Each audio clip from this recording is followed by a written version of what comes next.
Christianity में अगर कामयाब होना है, आपको आवाज सुननी पड़ेगी परमेश्वर की और फोकस रखना पड़ेगा कि ये परमेश्वर की आवाज है, ये शैतान की आवाज है, ये इंसान की आवाज है।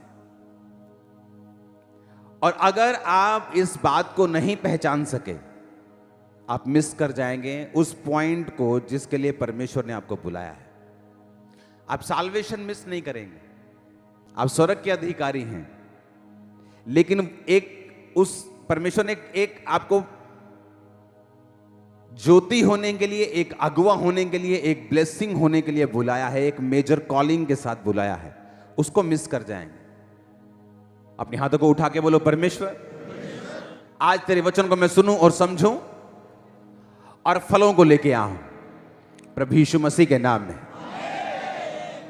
हमें यह मालूम होना चाहिए कि जो आवाज मैं सुन रहा हूं, जो ओपिनियन में ले रहा हूं, जो सलाह में ले रहा हूं, क्या यह परमेश्वर दे रहा है या शैतान दे रहा है।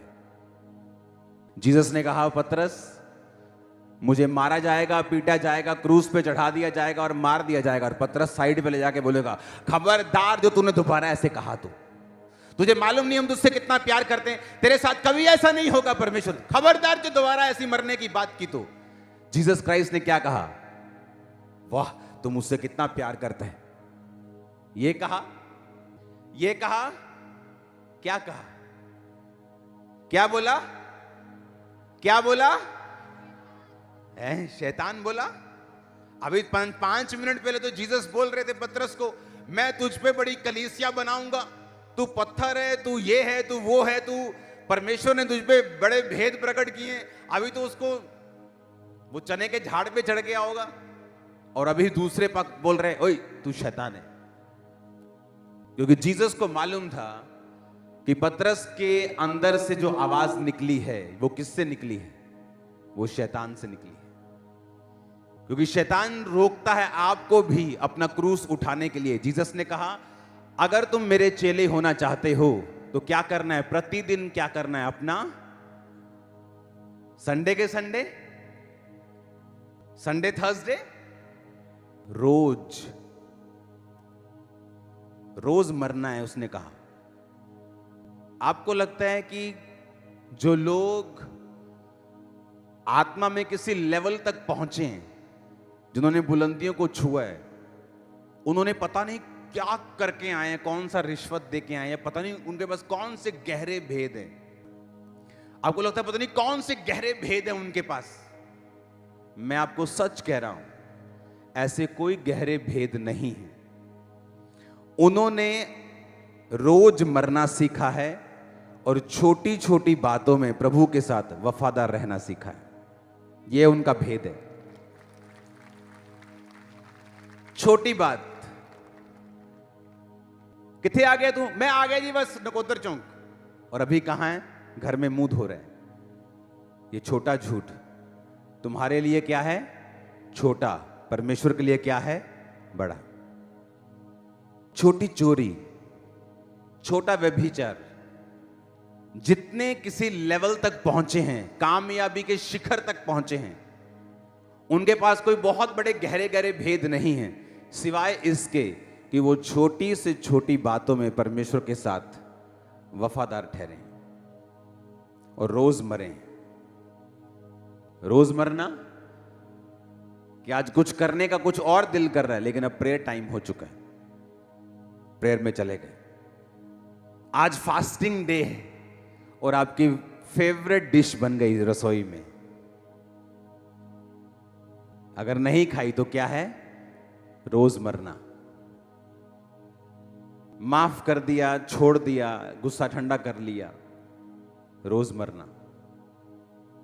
जिसने आपके बारे में खिलाफत की, आप ही का खाकर थाली में शेक किया, उसको भी क्या करना, माफ करना, मतलब मरना। और जीसस ने कहा, जब तुम मरोगे, जब तुम अपने आप में मर जाओगे, मेरा जीवन तुझ में काम करेगा। फिर तुम क्या करोगे, जब तुम बोलोगे इन जीसस नेम, दुष्टात्माएं सुनेंगी और भागेंगी। कहोगे इधर इधर भाग तो इधर भागेगी, इधर बोलो तो इधर भागेगी। जब तुम बोलते हो जीसस नेम, निकल जाओ, बोलती है वो और बैठती है ऐसी की तैसी थे। शैतान नहीं चाहता आप छोटी बातों में वफादार रहें। कामयाब होना है तो आपको वचन के साथ जुड़ना पड़ेगा, स्पिरिट के साथ जुड़ना पड़ेगा। लोग क्या बोलते हैं कि जिन्नी मालक ने लिखी आ उन्नी भोगनिया। हां, वचन क्या कहता है? आपने कभी यह सुना वचन क्या कहता है? जीसस ने क्या कहा? जिसने आपको बनाया वो क्या कहता है आपकी उम्र के बारे में? क्या कहता है? चलो बताओ कि क्या उम्र लिखी है आपकी, कितनी है बताओ। कितने विश्वास करते हैं जितनी जीसस ने लिखी है वो लिखी है? हाथ खड़ा करो। देखो आधी चर्च है। कई बार फेसबुक पे होना चाहिए जब मैं लाइव करता हूं। नीति वचन 3 उसकी 1 से 8 में लिखा है, हे मेरे पुत्र मेरी शिक्षा को ना भूलना, अपने हृदय में मेरी आज्ञाओं को रखे रहना। ऐसा करने से तेरी उम्र बढ़ेगी और तू अधिक कुशल से रहेगा। क्या कहा जीसस ने? कि हे मेरे पुत्र मेरी शिक्षा को, मेरी आज्ञाओं को अपने हृदय में, कहां पर? के दिमाग में दिल लगा के रखना परमेश्वर के वचनों के साथ। जब दिल लग जाएगा खुदा के वचनों के साथ, तुम उसे तोड़ोगे नहीं। बहुत से, दुनिया की बात कर रहा हूं, बहुत से आदमी, हस्बैंड्स ऐसे हैं जिन्होंने मैरिटल किसी और औरत के साथ अफेयर नहीं किया शादी के बाद, क्योंकि उनकी वाइफ उनसे बहुत प्यार करती थी और वो अपनी वाइफ का दिल नहीं तोड़ सकते थे, सिर्फ इस रीजन से। जब आपके हार्ट में परमेश्वर के वचन के लिए प्रेम पैदा हो जाएगा, क्या लिखा उसने कि अपने हृदय में मेरी आज्ञाओं को रखे रहना और मुझसे वफादार रहना, व्यभिचारी मत बनना, मेरी शिक्षा को ना भूलना, तो क्या होगा? तेरी आयु बढ़ेगी। तुम बढ़ा सकते हो अपनी आयु को। और किसके हाथ में? अब बताओ किसके हाथ में आयु? तुम्हारे हाथ में। वो तो कह रहे सीधा, अगर तुझे लंबा जीना है अपने माता और पिता का आदर कर। और सास और ससुर के लिए इब्रानी भाषा में और कोई शब्द नहीं है, वो भी फादर और मदर ही कहलाते हैं, उनके लिए अलग शब्दावली नहीं बनाई गई। अगर आप सास और ससुर के साथ भी बेइज्जती के साथ पेश आते हैं, आप छोटा जिएंगे, जल्दी बीमार होना शुरू हो जाए। वचन में लिखा है। जब हमें ओपिनियन नहीं मालूम कि परमेश्वर क्या कहता है, हाय मम्मी आज ना मैनू सस ने आ क्या, तू थल्ले ना लगी, जे तू हुन थल्ले लग गई ना तो देखी फिर तेरा हाल की हुन। वचन क्या कहता है? जब चर्च में तुम वचन सीख जाओगे कि अपने माता और पिता का क्या कर, दैट्स इट। कोई तो जन हो जिसके सामने तुम झुक सको, ताकि दुनिया तुम्हारे सामने झुक सके। जिसके सामने झुकना हो और तुम अपनी गर्दन को अकड़ा लो, तो तुम दुनिया से छित्तर और मार खाते हो। फिर दुनिया तुम्हें सिखाती है। जिसने बाप की मार खाई है उसने दुनिया को सिखाया है, जिसने बाप की नहीं खाई दुनिया ने उसे सिखाया। हर जना खना सिखाता है। हालेलुया। जब हमें ओपिनियन मालूम होगा जीसस क्राइस्ट का क्या ओपिनियन है, क्या आवाज है मेरे करंट मसले के ऊपर, मेरे बिजनेस के लिए, मेरी लाइफ के लिए, मेरे घर के लिए, मेरे बच्चों के लिए, मसला उस दिन हल हो जाएगा, तुम ब्लेस हो जाओगे। लेकिन वो मालूम कहां से होगा? वचन की गहरी शिक्षा से, बाइबल के साथ जुड़ने से। 10 तरह के गुनाह करके अगर बाइबल पकड़ेंगे तो बाइबल आपसे बात नहीं करेगी। वो आपसे बात करती। उसने मुझसे बात की है 2004-5 में, जब मैं स्ट्रगल कर रहा था अपने फेथ में, हीलिंग नहीं ले पा रहा था, परमेश्वर के वचन ने बात की, हे मेरे प्रिय भाइयों हियाव बांधो, दृढ़ रहो, क्योंकि तुम जानते हो मसीह में की गई मेहनत व्यर्थ नहीं जाती। मुझसे परमेश्वर का वचन बात कर रहा था कि तुझे मेहनत करनी है। 20 मिनट की प्रेयर से 2-3 टाइम तो करता तो तुझे इतनी बड़ी हीलिंग नहीं मिल सकती। तेरी लाइफ में बड़ी योजना, मेहनत करनी स्टार्ट कर। तब 2.5 घंटे, 3 घंटे, 8 घंटे तक चला गया तो परमेश्वर ने उसका उत्तर दिया। वचन बात करता है, अगर आप भी प्यासे हैं वचन को सीखने के लिए, खुदा का ओपिनियन समझने के लिए, उसकी जानकारी लेने के लिए। हालेलुया। देखो वचन क्या कहता है, कहता है मेरी शिक्षा को ना भूलना, मेरे अपने हृदय में मेरी आज्ञाओं को रखे रहना, ऐसा करने से तेरी आयु क्या होगी और तू अधिक कुशल से रहेगा, कि तेरी लाइफ की इजीनेस जो होगी वो ज्यादा होगी। तू आराम से काम कर जाएगा, आराम से बिजनेस कर जाएगा, आराम से पैसा कमा जाएगा, आराम से तू सेवकाई को चला लेगा। अगर आज हम यहां बैठे हैं तो ये चर्च 100 ब्रांचेस क्रॉस करने वाली है, और आपको लगता है कि बड़ी सिरदर्दी होगी, 100 चर्चेस सिरदर्दी होगी। मैं आपको बता रहा हूं, आज से 4 साल पहले जो अकेली चर्च की ये वाली सिरदर्दी थी, उससे आधी से भी कम है 100 चर्चेस की। रीजन कि हर साल आप ग्रेस में बढ़ते हैं, हर साल आप वचन की नॉलेज में बढ़ते जाते हैं, हर साल परमेश्वर के साथ आपका संबंध और मजबूत होता जाता है, आप और सीखते जाते हैं। जितना आप सीखते जाते हैं उतना आप आनंदित होते जाते हैं, उतना आपको इजीनेस में चलना आ जाता है, उतनी ग्रेस आ जाती है, हर काम आसान होता है और वचन पूरा होता है। तो अधिक कुशल से रहेगा, अधिक कुशल से, ज्यादा आसानी से तू अपनी लाइफ को बिताएगा। जब तुझे वचन सीख जाएगा, तू वचन को मानने लगेगा, तू अपने शरीर को इग्नोर करने लगेगा, तू आत्मा की बातों को सीखने लगेगा। तो कितना इंपॉर्टेंट है राइट संगति में जाना और वचनों को एग्जैक्टली सीखना जिस तरह परमेश्वर सिखाना चाहते हैं, कितना जरूरी है। देखो, अगर आपकी उम्र पहले से लिखी हुई है कि भाई इसने 70 साल जीना है, तो मेरे को यह बताओ इसको कन्विंस मैं कैसे करूं कि अच्छे कर्म कर, क्योंकि इसने ना तो स्वर्ग देखा है ना नरक देखा है, तो ये अच्छे कर्म क्यों करे? अगर 70 ही भोगनी है, बुरे करके भी अच्छे करके भी, तो मैं क्यों ना अपनी लाइफ को एंजॉय करूं, जाऊं घूमूं जहां दिल करता है, जो किसी को गाली निकालूं, जो दिल करता है करूं, अफरा तफरी मचाऊं पूरी। मैंने तो 70 ही जीना है, तो फिर मकसद नहीं रहा। परमेश्वर ने कहा मेरे द्वारा तेरी आयु बढ़ेगी। क्या लिखा भजन संहिता 91 उसकी लास्ट आयत में, मैं तुझे दीर्घ आयु से तृप्त करूंगा और मैं तुझे अपने उद्धार का दर्शन दिखाऊं। हिंदी में थोड़ा सा ट्रांसलेशन सही नहीं है, I will show you my salvation, कि मैं तुझे अपना उद्धार दिखाऊंगा। मतलब परमेश्वर चैलेंज कर रहा है। बोलता है ना, जब कोई बंदा बड़ा कोई बैक वाला होता है, बोलता है तुम दसूंगा मैं कौन है, तो परमेश्वर चैलेंज कर रहा है, I will show you my salvation. तेरे बच्चे, तेरा फाइनेंस, तेरी मिनिस्ट्री, तेरी सेहत, तेरी लाइफ, सब कुछ मैं तुम्हें दिखाऊंगा, अपना उद्धार, कि मैं जीवित परमेश्वर हूं, मुर्दा नहीं। कहता आई विल शो यू, मैं तुम्हें दिखाऊंगा। जो परम प्रधान के छाए हुए स्थान में बैठा रहेगा, वो सर्वशक्तिमान की छाया में ठिकाना पाएगा। उसके छाए हुए स्थान का मतलब है, अगर मुझे एक विश्वासी की कुर्सी मिली है, मैं उस कुर्सी को छोड़ नहीं सकता एक सुंदर औरत के लिए, एक दारू के कप के लिए, वो 2, 4, 5, 10 लाख के लिए।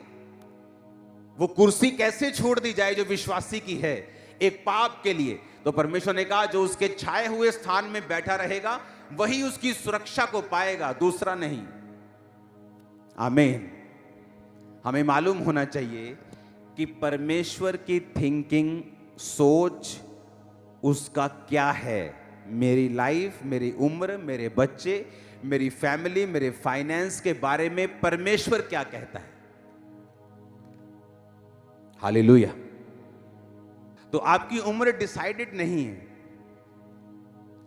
आपके परमेश्वर ने आपको चॉइस दी है। आप लंबा जीना चाहते हैं, थोड़ा जीना चाहते हैं, अच्छा जीना चाहते हैं, बुरा जीना चाहते हैं, वो आपकी मर्जी। 3 आयत में लिखा, कृपा और सच्चाई तुझसे अलग ना होने पाए, वरन उनको अपने गले का हार बनाना और अपनी हृदय रूपी पट्टियों पर लिखना। तो तू परमेश्वर और मनुष्य दोनों का अनुग्रह पाएगा, तू अति बुद्धिमान होगा। तू अपनी समझ का सहारा ना लेना, वरन संपूर्ण मन से यहोवा पर भरोसा रखना, उसी को याद करके सब काम करना, वह तेरे लिए सीधा मार्ग निकालेगा। अपनी दृष्टि में बुद्धिमान ना होना, यहोवा का भय मानना, बुराई से अलग रहना, ऐसा करने से तेरा शरीर भला और चंगा और तेरी हड्डियां पुष्ट रहेंगी। अगर आप इब्रानी भाषा में से पढ़ें तो उसमें लिखा, तेरी हड्डियों की ग्रीस कभी खत्म नहीं होगी। तो 70 का भी होगा तो पुष्ट होगा, तेरा शरीर भला और चंगा होगा। क्योंकि आप जैसे ही 60 में एंटर करेंगे, अब आप बोलने लगेंगे मैं हूं बुढ़ा हो चला, ऑटोमेटिकली मेरे गोडे का जाणगे, मेरे मोढे दर्द करनगे, मैनू साह हौली हौली आऊगा। क्योंकि ये आपने देखा है कहां पर, उस गिरे हुए संसार के अंदर जो शरीर और शैतान के द्वारा चलता है। जिस दिन आप उस संसार को छोड़ के बाइबल के अंदर घुस जाएंगे और अपने फोटो को देखेंगे, और अब परमेश्वर कहते हैं जब तू बूढ़ा भी हो जाएगा, तेरी हड्डियां पुष्ट, तेरा शरीर भला और चंगा रहेगा। अब जब एक बूढ़े व्यक्ति को यह वचन मालूम होता है, वो क्या करे? वो इस वचन को क्लेम करे, बाइबल के अनुसार चलना शुरू करे, वो प्रार्थना करनी शुरू करे, वो रोजे रखने शुरू करे, वचन पे चलना शुरू करे, बिब्लिकल स्टैंडर्ड्स को पूरा करना शुरू करे। वो कहता मैं तेरी जवानी को उकाब के नई कर दूंगा। क्योंकि उकाब की लाइफ में भी आता है टाइम जब वो बूढ़ा होने लगता है, उसके बाद परमेश्वर फिर से उसको रिन्यू करता है, उसके पंख चोंच सब नया होता है। हालेलुया। तो मैटर ये करता है कि आप वचन को कितनी अच्छी तरह से समझते हैं और उसको कैसे लेते हैं अपनी लाइफ में। क्योंकि मोस्टली लोगों के लिए बाइबल एक रिलीजियस पुस्तक है जिसे वो पढ़ेंगे किस चीज के लिए? आधा घंटा पढ़ना है, 2.5 घंटे पूरे करने हैं। आप रॉन्ग दिशा में जा रहे हो। आपको बाइबल खोलनी है अपना आप जानने और समझने के लिए और परमेश्वर को समझने के लिए। जितना आप परमेश्वर को समझेंगे, आप अपने आप के बारे में समझेंगे कि परमेश्वर ने आपको किस तरह से बनाया है और वो आपको किस तरह का देखना चाहता है। आपका हार्ट जब बनाया गया था तो एक्चुअल में उसे हजारों सालों के लिए फंक्शन करने के लिए बनाया गया था। पता है कि नहीं? आदम की उम्र कितनी थी? 900 कुछ साल। अभी तो 900 कुछ साल थी, सबसे बड़ी शायद 969 साल थी। ये तब थी जब वो गिर गए थे ग्रेस से। इमेजिन करो कि गिरने के बाद थी 1000 साल जब पाप कर लिया था। सोचो अगर वो पाप ना करते, ये किडनियां, ये हार्ट, ये लीवर हजारों सालों के लिए काम करने के लिए बनाया गया था। इमेजिन परमेश्वर की टेक्नोलॉजी देखो क्या थी। आपके बाथरूम की पाइप्स होती हैं ना, जहां से सब यूरिन, सब पेशाब निकलते हैं। अगर आप उस पाइप को खोलेंगे 10 साल बाद तो पूरी गल जाती, पाइप मिलती नहीं, क्योंकि आपके यूरिन में एसिड होता है। वो एसिड जा जाके पाइप को भी गला देता है, लोहे को भी गला देता है, प्लास्टिक को भी गला देता है, जिसे गलने में जमीन में हजारों साल लगते हैं। और वो कहां से निकलता है? आपके अंदर से। बाथरूम आपके अंदर से, वॉशरूम, यूरिन आपके अंदर से निकलता है, लेकिन आपके अंदर को कभी चोट नहीं पहुंचाता। किस तरह का टेक्नोलॉजी, किस तरह का परमेश्वर ने आपको बनाया, आप इमेजिन करके देखो। और आपको कुछ नहीं होता। आप बाथरूम होल्ड भी करके बैठते हैं कितनी कितनी देर, 2-2, 3-3 घंटे। तो जितना एसिड आपके अंदर है वो तो फाड़ दे सारी बॉडी, लेकिन आपको कुछ नहीं होता। आपका हार्ट 1000 साल के लिए काम करता था। जब आप सुधरे नहीं, बंदा जब सुधरा नहीं, तो परमेश्वर ने कहा बस इसकी शक्ल में ज्यादा लंबा नहीं देखना चाहता। ये ऐसा नहीं कि सब नरक चले जाएं, तुम्हारी उम्र 120 होगी। मूसा 120 का जब हो गया, बाइबल कहती है उसका शारीरिक ढांचा कमजोर नहीं था और मूसा की आंखें बिल्कुल सही देखती थी। आप वंडरफुली फियरफुली बनाए गए हैं। आप जबरदस्त क्रिएशन हैं परमेश्वर की। आप बूढ़े हों, आप जवान हों, कोई भी हो, जब आप बाइबल को पढ़ना स्टार्ट करेंगे और समझना स्टार्ट करेंगे, आप अपनी लाइफ में जीतना शुरू कर देंगे। वो फाइनेंशियल इशू हो, वो फिजिकल हो, वो मैरिटल हो, वो सेवकाई हो, वो कोई भी हिस्सा हो जिसके लिए आप बुलाए गए हो, आप एग्जैक्टली अगर आपको समझ आ गया कि प्रभु का ओपिनियन क्या है, परमेश्वर क्या सोचता है और शैतान क्या है और शरीर की आवाज क्या है। कितना इंपॉर्टेंट है बाइबल के साथ रोज समय बिताना। कितना बड़ा नुकसान आप अपना खुद कर रहे हो बाइबल ना पढ़ के। जब मैं अपने प्रेयर रूम में होता हूं और अगर मैंने बाइबल नहीं पढ़ी प्रार्थना के दौरान, मुझे कंप्लीट फील नहीं होता। मुझे जितने गहरे भेद आज तक परमेश्वर ने दिए हैं, वो अपने alone time with God, just परमेश्वर को समझने के लिए खुद अपने लिए बाइबल पढ़ता हूं जब मैं, तब परमेश्वर ने दिए। मैंने आपको बताया कि प्रीचिंग करने के लिए मैं बाइबल नहीं पकड़ता हूं कि मुझे ये सरमन देना तो मुझे बाइबल पकड़ूं, मैं सीखूं, मैं समझूं, फिर दूं। क्योंकि जो होली स्पिरिट जब आपको सिखाता है, आंखें खोल देता है वो आपकी। इमेजिन करो कितना बड़ा ट्रेजर, कितना बड़ा खजाना आप मिस कर रहे हो जब आप रोज बाइबल को समय नहीं देते हो। कितने लोगों के पास बड़ी बाइबल नहीं है, संपूर्ण बाइबल नहीं है? हाथ खड़ा करो। बड़ी बाइबल नहीं है जिनके पास, ले लो। ओके, नहीं तो आज मेरे पास होती, मैं फ्री बांटता हूं, आपको मालूम है। कोशिश करो लेने की, नहीं तो अगले संडे मैं दे दूंगा। हालेलुया। तो क्यों जरूरी है बाइबल? क्योंकि इससे आपको मालूम होगा। आपके दोस्त ने कुछ कहा, क्या कहा?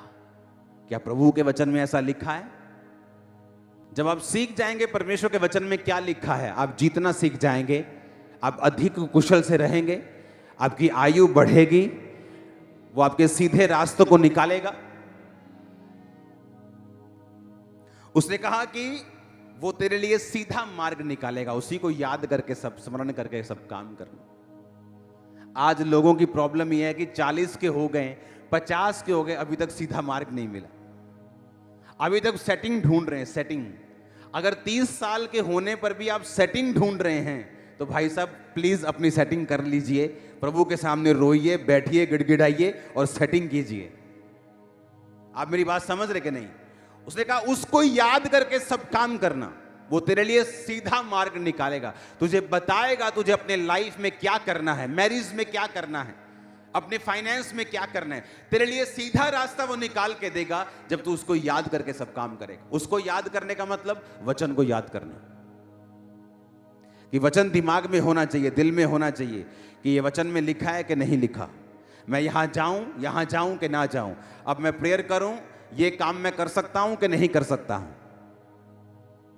आप दुनिया को नाराज नहीं करना चाहते, आप उनके सारे त्योहारों को भी मानना चाहते हो और जीसस को भी खुश करना चाहते हो। ऐसा पॉसिबल नहीं। एक जना खुश होगा, या उनको कर लो या जीसस को कर लो, दैट्स इट। और जीसस के हाथ में वो लाइफ है जैसे दुनिया का कोई अमीर बंदा भी आपको नहीं दे सकता। वो लाइफ उसके हाथ में है, आप लोगों के लिए, आपके बच्चों के लिए, आपके जनरेशंस के लिए वो सोचता है। वो आपके लिए अकेला नहीं सोच रहा। इसलिए वो शिक्षाएं भूल जाओ जो आपने सीखी हैं मसीह में आने से पहले, अनलर्न कर दो, उसे निकाल दो और अपने दिमाग को रिन्यू करो। रोमियो का वचन कहता है कि अपने मन को, अपनी स्पिरिट को रिन्यू करना है। जैसे स्पिरिट तुम्हारी बपतिस्मा लेने के बाद नहीं हुई, अब अपने मन को ट्रांसफॉर्म करना है, अपने दिमाग को ट्रांसफॉर्म करना है, वचन के अनुसार उसको चलाना सिखाना है। उसमें फायदा किसका होगा? आपका। खरबों का खजाना है आपके हाथ में बाइबल, उसे खोलो, पढ़ो, समझो, खुदा बात करेगा आपसे। दिमाग हिल जाएगा जिस दिन वो बात करेगा, बोलेगा याओ परमेश्वर तू सचमुच जीवित परमेश्वर है, मैं कहां फंसा हुआ था, तू मुझे कहां लेके जाना चाहता था। जब उसके साथ समय व्यतीत करेंगे, रोज प्रेयर में जाएंगे, फास्टिंग में जाएंगे, एक छोटी चीजों में वफादार रहेंगे। कौन सी चीजें? बोलो पड़ोसी को, छोटी चीजें, छोटी बातें। अगर आप उसमें वफादार रहेंगे परमेश्वर के साथ, वो आपको बड़ी चीजें देगा, बड़ा मसा देगा, बड़ी सेवकाइयां देगा, बड़े काम देगा, बड़े फाइनेंस देगा। आमीन ऊंचे वाला चाहिए चर्च। हालेलुया। किसी के गिरने का कारण नहीं बनना, किसी की तरक्की का कारण बनना है। कई बार आप टेस्टिमनी सुनते हैं कि मैं 35 साल से वेट कर रही थी बेबी का, मैं 22 साल से वेट कर रही थी। एक दिन आपने प्रेयर की थी स्पेशल आगे बुला के, वो क्या था? परमेश्वर ने उस दिन प्रोफेटिक वर्ड दिया कि आज इनको आगे बुलाकर इन पे स्पेशल प्रेयर करना है। और अब तक टेस्टिमनीज आती हैं उन चीजों की, सुनते हो आप ना। इजराइल से मुझे शॉल मिले, प्रेयर शॉल लोग लेके आए मेरे लिए, प्रेयर शॉल। और वो शॉल मैं अपने प्रेयर रूम में ले गया और परमेश्वर ने कहा कि इस प्रेयर शॉल से सब पे ले हैंड करना है बड़ी मीटिंग्स में। और मेरे रूम में पड़ा है वो। अब क्या होगा जब परमेश्वर आपको आवाज देता है, उसमें आपकी हीलिंग भी छुपी रहती है, डिलीवरेंस भी छुपी रहती है। और जब बिना आवाज के एक पास्टर काम करेगा, वो स्ट्रगल करेगा अपनी लाइफ, सेवकाई में स्ट्रगल, फाइनेंस में स्ट्रगल, हर चीज में उसको स्ट्रगल लगता है। और बहुतेरे तो बुलाए नहीं गए हैं इंडिविजुअल सेवा करने के लिए, अलग सेवा करने के लिए नहीं बुलाए गए हैं, पर उनको शौक है। आपको शौक है, इसका मतलब ये नहीं परमेश्वर ने उसको अप्रूव कर दिया। आपको एग्जैक्ट मालूम होना चाहिए प्रभु ने आपसे क्या काम लेना है। वो सुनने से पहले, उसको समझने से पहले आपकी प्रेयर लाइफ, आपका मेडिटेशन, खुदा के साथ समय व्यतीत करना, संसार से अलग रहना। आप उसी संसार में रह सकते हो, वही जॉब कर सकते हो, लेकिन उनके जैसे काम, उनके जैसे थिंकिंग, थॉट, ठट्ठा, मजाक, ही हु आप बंद कर सकते हो। क्योंकि आपको एक ग्रेटर रिस्पॉन्सिबिलिटी प्रभु ने दी है, एक ग्रेटर कॉलिंग आपकी है, एक बड़ा काम करने की, लोगों को बचाने की, एक हायर लाइफ जीने की। वो ठट्ठा करने वाले, ही हु करने वाले जो 10 साल पहले भी ही हु करते, जाओ देखो तो जी वो कहां बैठे हैं, वो वहीं बैठे हैं। आप भी वहीं बैठना चाहते हैं क्या 10 साल? नहीं, आप नेक्स्ट लेवल पे जा रहे हो। In the mighty name of Jesus. मैंने कहा आप नेक्स्ट लेवल पे जा रहे हो। आज की मीटिंग में आपकी स्पिरिचुअल आईज ओपन होगी और आपको रास्ते नजर आएंगे। नए लोग आपकी लाइफ में एंटर करके डिवाइन हेल्पर्स में आपको मिलेंगे यीशु मसीह के नाम में। Hallelujah, hallelujah. क्या था मेरे पास? कुछ नहीं, लेकिन रोज परमेश्वर के वचन के साथ समय बिताना, ये मेरी लाइफ बन चुकी थी। रोज रोज रोज रोज रोज रोज। आप इमेजिन करो, मेरे रिश्तेदार मुझे इनवाइट करना बंद कर दिया 20 साल। उन्हें मालूम था ये नहीं आएगा, कि सुबह से शाम तक मुझे काम करना जरूरी होता था। जब इस चर्च में 7000 लोग थे, मैं तब भी अपना बिजनेस करता था टाइल्स का। आज 200 लोग हो जाएं, प्रभु वड्डी कट्टी, मैं काम छट लगा। हालेलुया। 7000 लोग, और फिर भी मैं काम कर रहा था। चाहे मेरा अपना ही बिजनेस था, वो मेरी फैमिली बिजनेस था। और जब मुझे लगा कि अब बहुत ज्यादा लोग बढ़ गए हैं, मुझे समय देना पड़ेगा और मैं उस बिजनेस को कंटिन्यू नहीं कर सकता, उसमें मेरी जो पवित्रताई है उसमें अगर कमी हो सकती है, तो बिजनेस को मैंने चेंज किया। आज भी मैं अपने बिजनेस से कमाता हूं, चर्च की ऑफरिंग मेरे पास नहीं आती। अगर आप 100 रुपए डाल के जा रहे हो तो खुदा के कामों के लिए जा रहे हैं। आपकी ऑफरिंग में मैं देखता भी नहीं हूं, सिर्फ बैंक से मैसेज आता है। वो रिश्तेदार आए थे ना ढूंढने, उनको भी मिला कुछ नहीं था, क्योंकि बैंक चले गए थे। आपने डाला 25, 50, 100 लोग उसे गिनेंगे। इन हाउस सीए, बाहर के सीए, अंदर के सीए, सब उसे चेक करेंगे, बैंक में चला जाएगा। जो भी लेना है उसके बाद चेक से लेना है, उसके ऊपर भी टीम्स बैठी हैं। वो एक मशहूरी आती थी ना, ढूंढते रह जाओगे यहाँ। कि सारा कुछ तो चला गया भाई। अगर मुझे पैसा कमाना होता, मैं यहां नहीं होता। मैं यूएसए में होता। आज भी अगर मुझे पैसा कमाना है, मैं यूएसए जा सकता हूं। मैं इतना कमा सकता हूं अपने इसी काम से कि मैं एक प्लेन ले सकता हूं 1 साल में, अपना पर्सनल। अगर मुझे कमाना है, मैं चला जाऊंगा। मुझे यहां जरूरत नहीं है 2 नंबर की कमाई की। अगर मुझे कमाना है, मेरे लिए दुनिया खुली है। आपको यह समझना है कि परमेश्वर क्या चाहता है। पैसा कमाना और परमेश्वर के काम को मिस कर जाना वो श्राप के समान है। और किसके लिए कमाना? क्या सोने के सूट डाल लोगे? चांदी के सेब खा लोगे? संतरा तो वही आएगा ना, 10 रुपए का ही। तो जितना चाहिए परमेश्वर दे रहा है। इन डिस्ट्रैक्शन से जब हट जाओगे ना और परमेश्वर पर ध्यान लगा लोगे, सुधर जाओगे तो, और ब्लेस हो जाओगे। क्योंकि गरीब को क्या लगता है, अमीर की जब वो दिखता है, ओ बल्ले रोज चिकन मटन चलता हो ना। और अमीर के घर में भी हफ्ते में 1 दिन पक रहा है। क्यों? पैसा बहुत है लेकिन सेहत का ध्यान रख रहा है। गरीब के घर में भी 1 दिन पक रहा है, खाना रोज चाहता है पर पैसे नहीं है। पर खा दोनों एक टाइम रहे हैं, पर गरीब कुड़कुड़ करता जा रहा है बेचारा। इसलिए परमेश्वर ने कहा जो गरीब है वो दुखी ना हो। रोने वाले ऐसे हो जैसे रोते नहीं, आनंद करने वाले ऐसे हो मानो आनंद नहीं करते। क्योंकि ध्यान कहां लगा के रखना है? परमेश्वर की ओर। ये अगर आज नहीं है कल आ जाएगा। डोंट वरी, खुदा को संभाल के रखो। बैलेंस खुदावन करके रखता है। कोई अमीर है इसका मतलब ये नहीं वो 24 घंटे मांस मच्छी मटन और पनीर खा रहा है। दिमाग में रखो कि खुदा ने आपको एक काम सौंपा है। पवित्रताई में रह के उस काम को पकड़ो, उस पे चलो। वो आपकी लाइफ को हेवन कर देगा धरती के ऊपर। आप ब्लेस हैं यीशु मसीह के सामर्थी नाम में। मैंने कहा ब्लेस हैं यीशु मसीह के सामर्थी नाम में।